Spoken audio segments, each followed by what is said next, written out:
وہ داد کا منتظر رہا پر فریاد سنی۔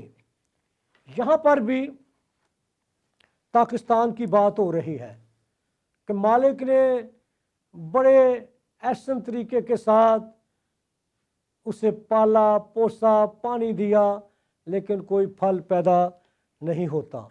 اور اب ہم چلتے ہیں نئے عہد نامہ کی طرف، وہاں پر کلام کیا بیان کرتا ہے۔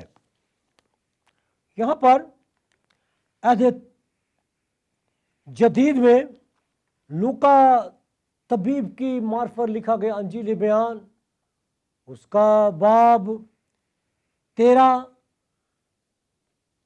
آیت 6 سے لے کر 9 آیت تک کیا لکھا ہے، غور کیجیے گا۔ پھر اس نے یہ تمثیل کہی کہ کسی نے اپنے پاکستان میں ایک انجیر کا درخت لگایا تھا۔ یہ تمثیل یسوع المسیح بیان کر رہا ہے۔ پھر اس نے یہ تمثیل کہی کہ کسی نے اپنے پاکستان میں ایک انجیر کا درخت لگایا تھا، وہ اس میں پھل ڈھونڈنے آیا اور نہ پایا۔ اس پر اس نے باغبان سے کہا کہ دیکھ 3 برس سے میں اس انجیر کے درخت میں پھل ڈھونڈنے آتا ہوں اور نہیں پاتا، اسے کاٹ ڈال، یہ زمین کو بھی کیوں روکے رہے۔ اس نے جواب میں اس سے کہا، اے خداوند، اس سال تو اور بھی اسے رہنے دے تاکہ میں اس کے گرد تھالا کھودوں اور کھاد ڈالوں، اگر آگے کو پھلا تو خیر، نہیں تو اس کے بعد اسے کاٹ ڈالنا۔ میرے عزیزو، دونوں حوالہ جات جو پڑھے گئے یہ ہمیں حیات نو کے بارے میں بتاتے ہیں، نئے سال کے بارے میں بتاتے ہیں کہ خدا اس نئے سال پر ہماری زندگی میں کیا چاہتا ہے، کیا وہ ڈھونڈنے کے لیے آتا ہے۔ تلاوت کردہ حوالہ جات جو ہیں سال نو کے موقع پر پڑھا گیا، کیونکہ حقیقت میں اس حوالہ میں سال نو کا ہی پیغام پایا جاتا ہے ان دونوں حوالوں میں۔ اور یہاں پر لکھا ہے حیات نو کا وعدہ، نئی زندگی کا وعدہ، کس طرح نئے سال میں ہم نے داخل ہونا ہے اور ہماری زندگی میں کون کون سی باتیں اس نئے سال پر ہونی چاہیے۔ لکھا ہے، اے خداوند، اس سال تو اور بھی رہنے دے۔ پاکستان دنیا کو بیان کرتا ہے اور انجیر کا درخت جو ہے اسے مسیحی لوگوں کے ساتھ تشبیہ دی گئی۔ مالک خدا قادر ہے اور باغبان جو ہے وہ یسوع المسیح ہے۔ یہاں پر ہمیں 2 کردار ملتے ہیں، خدا قادر کے بارے میں اور باغبان کے بارے میں۔ ہر سال مالک پھل ڈھونڈنے کے لیے آتا ہے۔ مالک میری زندگی سے بھی پھل چاہتا ہے، آپ کی زندگی میں سے وہ خدا کیا چاہتا ہے، مالک کیا چاہتا ہے، ہر سال پھل ڈھونڈنے کے لیے آتا ہے لیکن پھل نہیں پاتا۔ پاکستان میں انجیر کا درخت ایک انوکھا دکھائی دیتا ہے، وہ منفرد ہی دکھائی دیتا ہے۔ مالک نے اسے بڑی چاہت کے ساتھ بڑے شوق سے لگایا تاکہ وقت پر اس کا پھل جو ہے وہ حاصل کر سکے۔ باغبان نے بھی اس پر بڑی توجہ دی کہ اس کی خدمت کرنے میں کوئی کسر باقی نہ اٹھا رکھی۔ مالک بڑی امیدیں لے کر اس میں سے پھل ڈھونڈنے آتا ہے اور آتا رہا، لیکن یہ ہر مرتبہ اسے مایوسی ہی ہوتی کہ اس درخت میں پھل نہیں لگتا تھا۔ آخرکار تنگ آ کر اس نے باغبان سے شکایت کی۔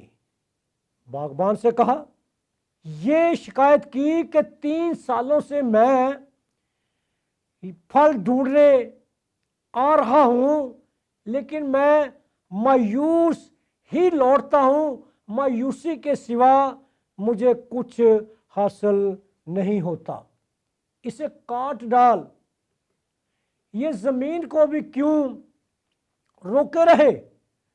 باغبان بہت زیادہ پریشان ہو گیا، کیونکہ باغبان اس کی دیکھ بھال کرتا تھا، پانی دیتا تھا۔ وہ پریشان ہو گیا کیونکہ وہ جانتا تھا کہ اس نے اس پر کتنی زیادہ مشقت کی، دن رات اس کی نگہبانی کی۔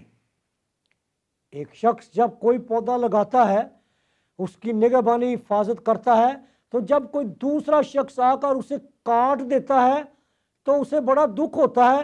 اسی طرح باغبان نے اس کی بڑی حفاظت کے ساتھ اسے رکھا، اور باغبان بہت پریشان ہو جاتا ہے۔ آخر باغبان جو ہے وہ کیا کرتا ہے، اس نے مالک سے عاجزانہ التجا کی، اور التجا کیا کرتا ہے، اے خداوند، اس سال تو اور بھی اسے رہنے دے، تاکہ میں اس کے گرد تھالا کھودوں، کھاد ڈالوں، اگر آگے کو پھلا تو خیر، نہیں تو اس کے بعد کاٹ ڈالنا۔ اب 1 سال کی مہلت مل گئی۔ جیسا کہ میں نے پہلے بتایا کہ ہمیں انجیر کے درخت سے تشبیہ دی گئی، وہ پھل نہیں لاتا، لیکن خدا جو ہے وہ خدا قادر کہتا ہے اسے کاٹ ڈال، لیکن باغبان نے 1 سال کا ٹائم لے لیا، 1 سال کی مہلت مل گئی۔ 1 سال کی جب مہلت مل گئی تو اب ہمیں بھی خدا نے ایک نیا سال دیا۔ پرانے سال میں ہم جو کام نہیں کر سکے وہ ہم نئے سال میں کرنے ہیں۔ اب خدا کس قسم کا پھل چاہتا ہے، غور کیجئے۔ خدا میری اور آپ کی زندگی سے کس قسم کا پھل چاہتا ہے؟ نمبر 1، روح کا پھل۔ روح کا پھل جس کی زندگی میں ہوگا تو اس کی زندگی میں چند ایک باتیں جو یہاں پر ہمیں ملتی ہیں کلام اقدس میں وہ بیان کرتا ہوں۔